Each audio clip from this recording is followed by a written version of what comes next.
Бүгін 40-қа тарта қаламыздағы кәсіпорындар бар, мекемелер бар, қорғау органдары бар, әскери бөлімдері бар. Мен бірге бос орындар жәрмеңкесін ұйымдастырып жатырмыз, жалпы қалалық. Бұғанға дейін де біз айына бірле түрлі форматта онлайн бос орындар жәрмеңкесін және тақырыптық, мысал үшін құтқарушылардың әскери бөлім ашылып жатыр, батальон.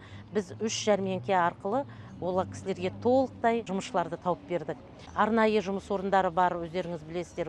Күміс жас деген жобамыз бар, өте тамаша. Зейнеткерлікке тақап қалған үлкен буын өкілдеріне жұмысқа тұруға мүмкіндік береміз. Жұмыс беруші мен мемлекет екеуі ол кісінің еңбек ақысын бөліп төлейміз. Бұдан бөлек алғашқы жұмыс орны, жастар тәжірибесі, қоғамдық жұмыс деген бізде арнайы субсидияланған жұмыс орындары да бар. Біз бұл мақсатта да үлкен жұмыстар атқарып жатырмыз. Бізде жетіспейтін қазіргі кезде тапшылық болып тұрған мамандар, санитарный врачтар керек бізге, дәрігерлер керек, зертханашылар, жүргізушілер керек. Енді ең тапшы болып тұрған мамандықтар қазір дәрігерлер мен лаборанттар болып тұр. Бүгін міне қала әкімдігі және мансап орталығымен бос орындар жәрмеңкесіне қатысып жатырмыз.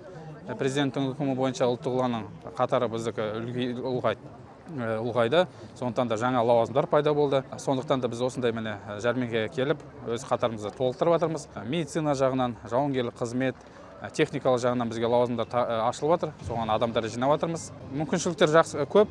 Жас жігіттерге 32 жасқа дейін келісімшарт бойынша әскери қызметшіге келуге болады. Ары қарай егерде жоғарғы білім болса, ол офицер бола алады.